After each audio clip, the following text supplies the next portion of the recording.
Hi everybody and welcome back to the questions and answers part 5 here at the Ian Haugland official Facebook page.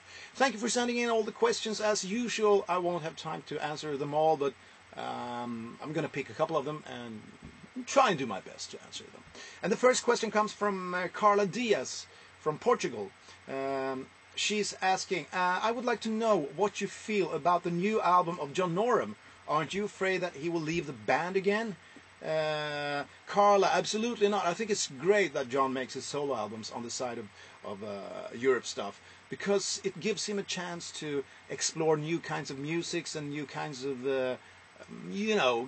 get new inspirations. I think it's very important for him, because he's a very emotional, very passionate musician, and he needs to explore. And when you make a solo album, you get totally free hands to do whatever you want to do. When you work in a band like Europe, you gotta adapt to certain frames. You can't do exactly whatever you want. You have to do what fits within the music. So I think it's a great thing. I think everybody in Europe should do solo albums in order to get new inspirations and get have an outlet for all the music that you have inside as a creative musician. So I think it's all for the best that John Norum makes solo albums. Yeah. The next question comes from Jimmy Z here in Sweden, and he writes, I have a few questions. First, I wonder if you will release any material on DVD or in a book that sort of continue your story from the big rock dream, where it ended in the beginning of 1988, like the big rock dream part 2, covering between 1988 and 2009. Jimmy, I don't know. We've been talking about it. I mean, we definitely have a lot of material, both on home video stuff like that we shot on tour. Obviously, a lot of stories and photographs and stuff like that. So yeah, we have the raw material, but what we need is a really professional, like a journalist or something, who can write the story and do all the detective work. To find like hidden pictures and stuff like that, and video shots and stuff. So it's it's one hell of a job to put something like that together. But yeah, I mean we're thinking about it all the time, but nothing is really set yet. We haven't decided when or if or so it's up here. All right, the next question comes from Anton Froloff from Finland. He writes, Is it you who's shouting, "Nu ska vi spela!" in the beginning of Cherokee? And are you the one going, "Cheeseburger, cheeseburger, cheeseburger," in the beginning of the Rock the Night video? Absolutely. Who else in this band is that motherfucking crazy? Right, the next question comes from England, from a guy called Simon.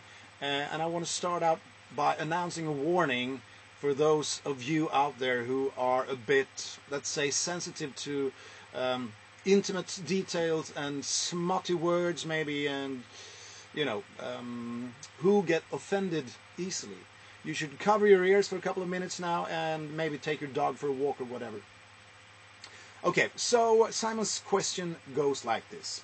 I've been told that you have a party trick that involves bottle caps and a certain part of your body. If this is true, can you tell me what possessed you to do it in the first place, and what is your record?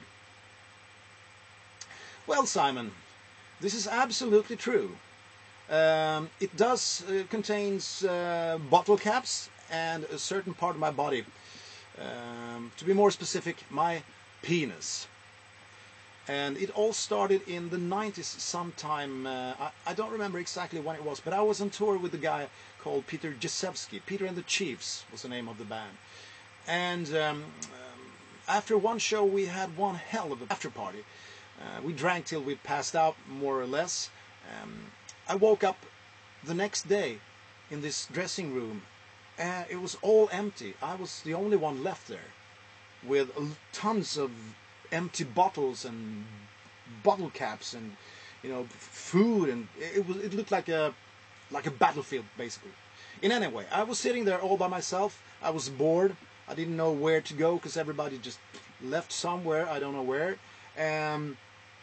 started, playing around with this bottle caps after a while.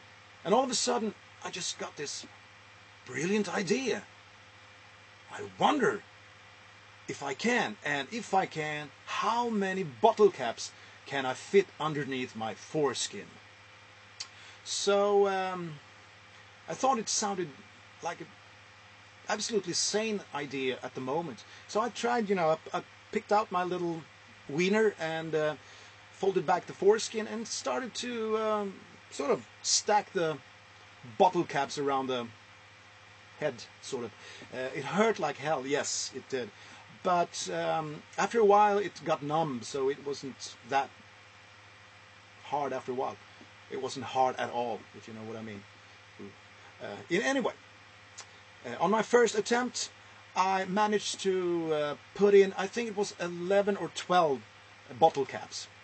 But for some reason this became sort of a habit. I tried, I think, 6 or 8 times, and each time I managed to fit some more, bottle caps underneath there. And my personal record is at this point 19 bottle caps.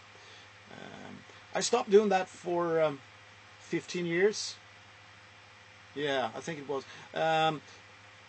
Last year I tried it again, just because somebody mentioned it, and I just wanted to see if I could still do it, sort of. Sometimes you just want to know, can I do it again? And I could. And I put it in 19, which is my personal record so far. And I realized there is space for a lot more. So who knows? I'll keep you posted when I break my personal best sort of record. Okay, now it's time for the last question this week, and it comes from Spain, from Mónica Fraga, and she wants to know if I could go back to the 80s, what would I change and what would I do again? And I have to say, Mónica, that I'm not a believer in regrets. I believe the only thing you should regret are the things that you never did. You thought about doing them, but you never did them. That's what you should regret, I think. I mean, sometimes you do good things in life, and sometimes you do bad things in life. But I do think that whatever you do, you will learn something. You will grow as a person, as a human being, from whatever choice you made. And I did some very bad things in the 80s. For instance, I cheated on my girlfriend, who I'm now married to, by the way, so it turned out good after all. But in any way, that was a bad thing, because I should have been more honest to her. At the time I should have told her I should have told her what I've done. But I didn't do that. So I took advantage of her trust. And that will always be a big cloud in my heart. I will never be able to get rid of that. But I think I learned something from that. I mean, who said that life is easy? I also did some signed some bad contracts, for instance, that I shouldn't have done. I did. Then again, I think it's something I learned something from. So I wouldn't say that I would go back and redo anything. I mean, everything happens. There's a purpose, I think. And, if I wouldn't have done the bad or the good things in the 80s, I wouldn't be the person I am here today, like it or not. Okay, guys, it's time for me to go now, but I see you next week, and keep on sending in the questions to Ian Haugland's Rock Cave here at the official Ian Haugland Facebook page. I love you all. Thanks.